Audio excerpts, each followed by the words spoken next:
Please, sir, try, he whispers, his hushed voice the sound of dry leaves blown over a roughly cobbled street. Thou shalt find it more than lives up to thy expectations, I am sure. You nod at him and lift the crystal goblet into the air, watching the light play through the crimson liquor. You'd come a long way for this drink, searched long and hard for this old man, and you'll be damned to let anything rush you now. The moment was to be savored. You raise the glass to your lips, inhaling the stuff's aroma. The bouquet is light, sweet, intoxicating, almost dizzyingly so. You've tried countless drinks, written tomes about them, their flavors and smells, means of manufacture, in your journeys across the plains. But this stuff was supposed to be legendary. No living man you'd found or heard of had tried the stuff. The stories were ridiculous. Nothing could taste quite so good. But if there were the slightest bit of truth to them, this would be some fine liquor indeed. At last, you drink of the goblet, a cautious sip. Incredible, indescribable. As the flavor washes over your palate, you fight the urge to shudder with delight. Nothing you have tried in all your long years has tasted quite like this. You look up at the old man, startled to find your glass empty. You had drained it all in a single draught. You wipe your eyes with the back of your hand, not entirely sure when you had begun to cry. Tears of joy, the old man laughed softly. Quite pleasing to the tongue, is it not? Wouldst thou like some more, perchance? He smiles at you once more. Yes, if I might. Surely, he replies, refilling your glass. Try as you might, you cannot resist downing it in a single gulp. You thrust your finger into the goblet and attempt to find some last hidden drop of the stuff. Several times more does he fill the goblet, and each time you gulp the stuff down as a starving man would devour a feast, unable to control yourself, to deny yourself another exquisite taste of it. He chuckles softly once more. A drink such as this, a man would do anything for it, no? You nod without hesitation. Yes, a man would. Looking at him, his sly smile suddenly takes on a whole new meaning. A sense of horror begins to creep over you, even as you begin to yearn painfully for more of the blood-red liquor. Yes, the old man grins, his yellow eyes gleaming. A man would do anything, in the thrall of such a drink, even the most terrible, most heinous of deeds. And thou shalt see, my newest servant. It's not that good, actually. Kind of disappointing.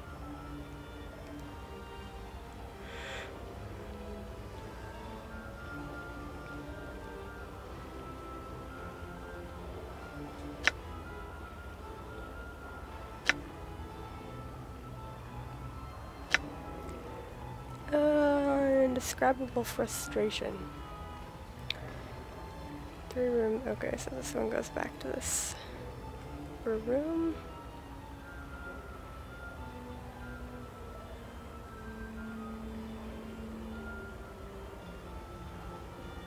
You can see it now, the crown of Haphon gleaming upon a marble pedestal. No more than 20 strides away it is. With it you could wrest control of the armies of Athenopolis away from your treacherous brother and restore your father's kingdom. A fool your wretched brother was. You smiled grimly at the thought. To leave the king's only daughter alive, thinking she could do him harm. A sound, the creak of leather sandals, the softest hiss. Over there by that 3rd pillar. She was close now. Palafi the Medusa, jealously guarding the crown her servants had stolen for her so long ago. Crouching behind a wide pillar, you wrap your hand tightly around your trusted, thrice-blessed javelin. With your helm of swiftness and the 100-mirrored shield, even a beast such as Palafi would be no match for you. Any movement now, she would round the pillar and meet the sight of you. Even if she turned away from the shield, your javelin would surely find her throat. Suddenly there is a gentle touch on your shoulder. You gasp, spinning around to face, of course, the Medusa. Accepting the inevitable, you only have time to lose a piercing cry of frustration before your lungs, and every other part of you solidifies into cold gray stone. Ooh. That's bad. All right.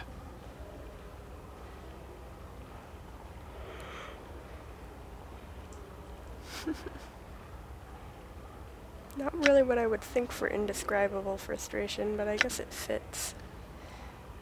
You've got like all the badass equipment, and this thing sneaks up behind you anyway. Yeah. Vastly important secret. I guess that would actually be indescribable because, you know, there's nothing you can do about it and then you're turned to stone, so can't really describe that. Vastly important secret. 2 rooms counterclockwise.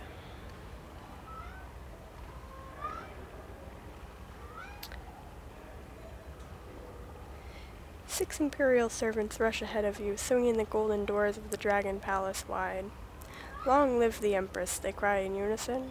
1,000 years, long live the Empress, 1,000 years. Beyond the threshold, dozens of loyal warlords, kings in their own right, drop to their knees, touching their heads to the floor in deference as you pass them en route to the grand Imperial throne. As you turn and face your minions, seating yourself upon the Imperial throne, you allow a small, satisfied smile to creep across your carefully painted lips. There is but one thought in the forefront of your mind. That the body of the young Empress, Wu Sen Sha, lies broken at the bottom of the Well of Solitude, and that you, Bai Hua, a horse merchant's daughter, are at last poised to shake the Empire and the corrupt Wu dynasty to its very foundations. That's neat. I'm gone. They have some unique, well, not all of them are terribly unique, but they have some interesting situations. I guess that's kind of the point. You wouldn't be going to the Society of Sensation for something bland. Okay, lycanthropy should be interesting.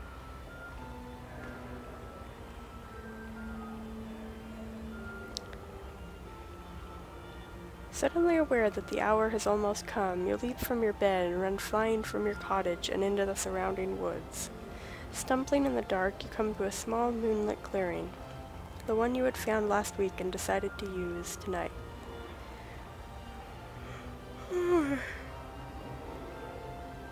I'm sorry, sometimes the yawn just has to come out. You hastily strip off your clothes, sit in the long grass, and wait. You close your eyes, listening to the steady chirp of crickets, the throaty croaking of bullfrogs in the nearby creek, the rustle of the grass as the wind caresses it. What would someone think, seeing this through your eyes, experiencing this moment, and what was next to come?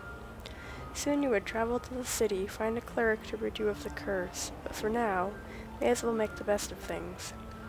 You rub your hands together with anticipation, grinning like a bearded, fire-haired giant to have a madman, sitting naked and alone in a forest clearing in the dead of night. A prickling sensation runs across your skin, and your senses sharpen dramatically. You breathe in through your nose, inhaling the scent of everything around you, the damp earth, the sweat on your cast-off clothes, the opossum clinging fearfully to the tree behind you. I think it hurts to become a werewolf. I don't know. I think we're in for some pain. You open your eyes and look down at your forearms. The faint moonlight reveals the slightest quivering across their surface, but in moments the flesh begins to ripple impossibly, tufts of thick brown fur sprouting forth. With a grisly crackling sound like popping joints and grinding bones, your back and shoulders begin to hunch and broaden. Uncomfortable, but not quite painful. Your muscles, your entire body mass, doubles, triples in size, and continues to grow. Still fascinated by the transformation yourself, you watch as your fingers wither away to nothing, hands swelling into meaty paws from which burst fur and massive black claws. The night seems to become brighter as your eyes transform. Become accustomed to the darkness. A wide muzzle comes into view, and you touch your wet, snuffling nose delicately, chuckling to yourself. Next time, you think, you'll have to stare into a mirror or pond as the curse takes effect. Like Michael J. Fox in Teen Wolf. Watch your face warp and change, losing its familiar shape to become a bear's. Soon it becomes difficult to concentrate upon anything but your more basic urges. Food would be good right now. Yes, food. Perhaps you'll get lucky and find a nice fat catfish in the creek.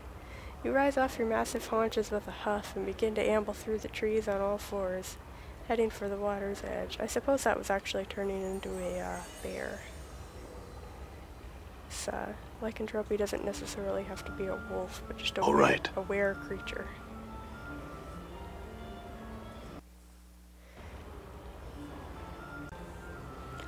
Okay, I think that's all of them. Let me just double check.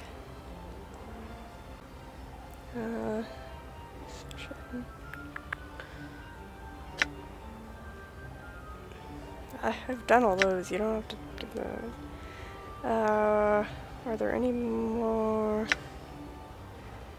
Yeah, looks like that's all of them.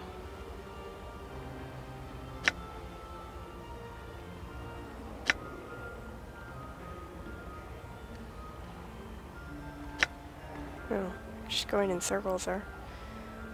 Get back to the part where some questions.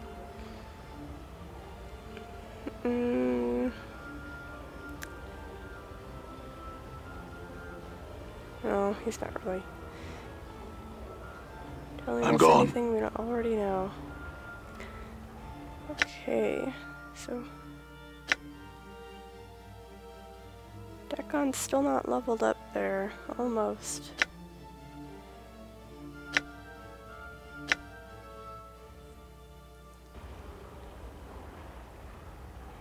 I'm gone.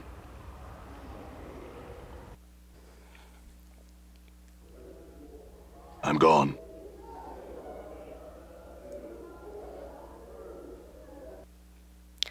Alright, I have absolutely no idea where I'm headed to next. It's my...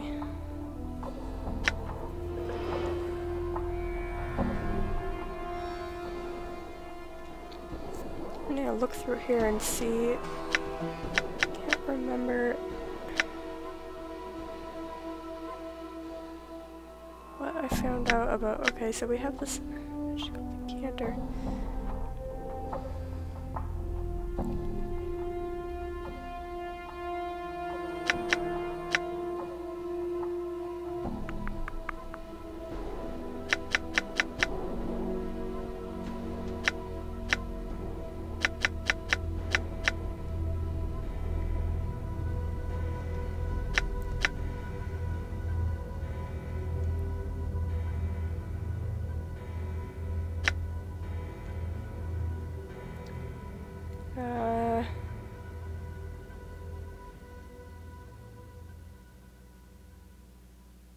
Didn't seem like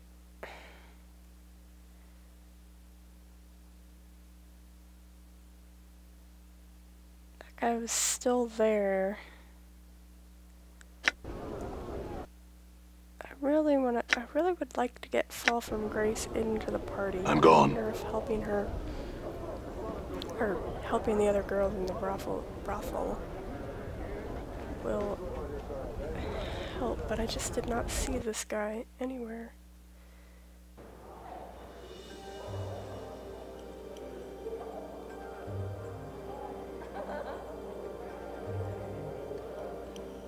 And I honestly don't think that there is a dialogue option that I can choose that will I'm gone. Get her to join me right now. So all right. Alicia said she saw somebody sneaking out of this room. I'm gone. Done. So.